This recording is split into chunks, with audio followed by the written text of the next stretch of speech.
भैया ये देखिए ना, एगो न्यूज वायरल हो रहा है। इसमें कहा जा रहा है कि सरकार जो है ना वो देश में फ्री राशन पानी देना बंद कर रहा है। अब ना हम लोगों को ठेकेदार से वो गेहूं चावल का बोरी नहीं मिलेगा, बल्कि अब पैसा सीधा हमारे फोन में आएगा। मतलब हम उस पैसा से अपना बाइक में पेट्रोल डलवाएं, हम सब पिज्जा ऑर्डर करें। अब तो हमारी मर्जी। तब जा रहे हैं, हम भी एगो राशन कार्ड बनवा ही ले रहे हैं। पिज्जा खाओगे बाबू?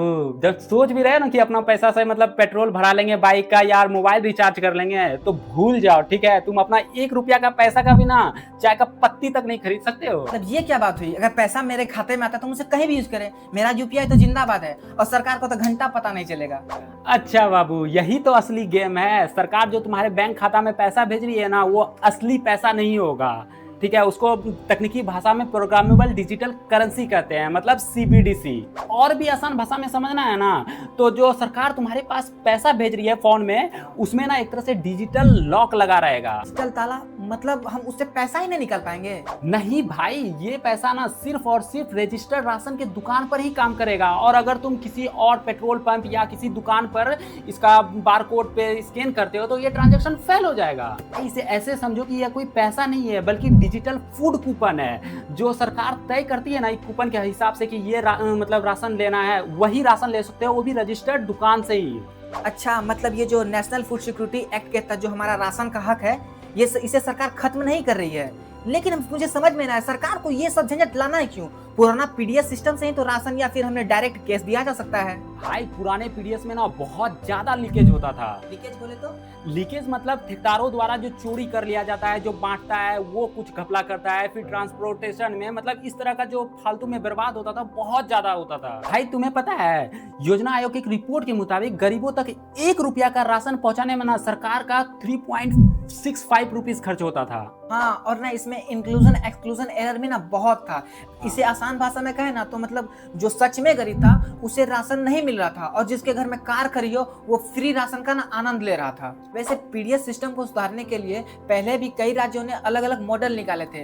ये छत्तीसगढ़ मॉडल देख लीजिए। यहाँ पर ना राशन चोरी को रोकने के लिए सरकार ने हर चीज को कंप्यूटराइज कर दिया गया, और क्या किया था कि ट्रकों पे जीपीएस लगा दिया।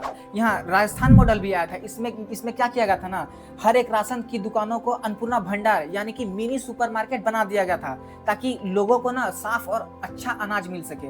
बिल्कुल सही भाई। और अब यह नया डिजिटल करेंसी ना उन्हीं सुधारों का एक एडवांस्ड वर्जन है। और इस नए सिस्टम ने ना घोस्ट बेनिफिशियरी यानी कि जो फर्जी लोग मुर्दे के नाम पर जाली राशन कार्ड बनाकर राशन उठाते थे, उनका खेल ना हमेशा के लिए खत्म हो जाएगा, क्योंकि इस डिजिटल पैसे का ना पूरा हिसाब रियल टाइम पकड़ा जाएगा, उस पर ध्यान रखा जाएगा। चलिए मान लेते हैं फर्जी वाला रुकेगा, ये तो बहुत अच्छी बात है। लेकिन प्रॉब्लम तो ग्राउंड लेवल पर भी ना। अगर आप गांव कस्बा में जाइएगा तो मेरे आपके दादी दादा जैसे करोड़ों बुजुर्ग लोग हैं, जिसके पास ना तो स्मार्टफोन है और ना ही उसे क्यूआर को स्कैन करना आता है। और अगर किसी गांव में मान लीजिए सर्वर डाउन हो गया, तो क्या वहां के लोगों को राशन नहीं मिलेगा? यही तो सबसे बड़ा मुद्दा है, जिसे पॉलिसी की भाषा में डिजिटल डिवाइड कहते हैं। डिजिटल डिवाइड का मतलब होता है क्या? तकनीक के कारण ना अमीर गरीब शहर और गांव के लोगों के बीच ना एक खाई पैदा हो जाना। मतलब कि जो शहर के लोग हैं पढ़े लिखे, वो तो आराम से फोन चलाते हैं, लेकिन वही गांव के लोग ना इस नई तकनीक में उलझ कर रह जाएंगे। और भाई सबसे इंपॉर्टेंट, मान लो कि कोई परिवार किसी महीने में उस गांव में नहीं है, वह राशन नहीं उठा पाया, तो क्या अगले महीने में उसका ये डिजिटल कूपन एक्सपायर हो जाएगा, वह राशन नहीं ले पाएगा? इन सवालों का पूरी तरह से जवाब अभी तक सरकार के पास भी नहीं है।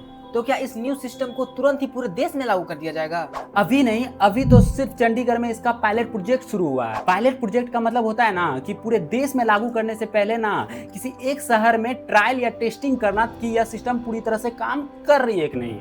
लेकिन भाई अगर यह ट्रायल ना सफल हुआ ना, तो यह सिर्फ राशन तक नहीं रुकने वाली है।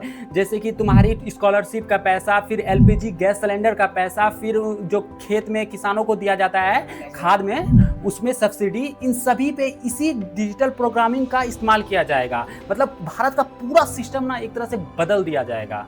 तो दोस्तों आप लोग बताइए, आपके हिसाब से कौन सा सिस्टम ज्यादा बेहतर था, पुराना वाला या अभी न्यू वाला? और हाँ दोस्तों, अगर हमारे समझाने का अंदाज आपको पसंद आई हो, वीडियो अच्छी लगी हो, तो वीडियो को लाइक एंड सब्सक्राइब कर दीजिएगा। इससे हमें थोड़ा बहुत मोटिवेशन मिलता है, ताकि मैं आगे में और वीडियो बना सकूं। तो दोस्तों मिलते हैं अगले वीडियो में। जय हिंद।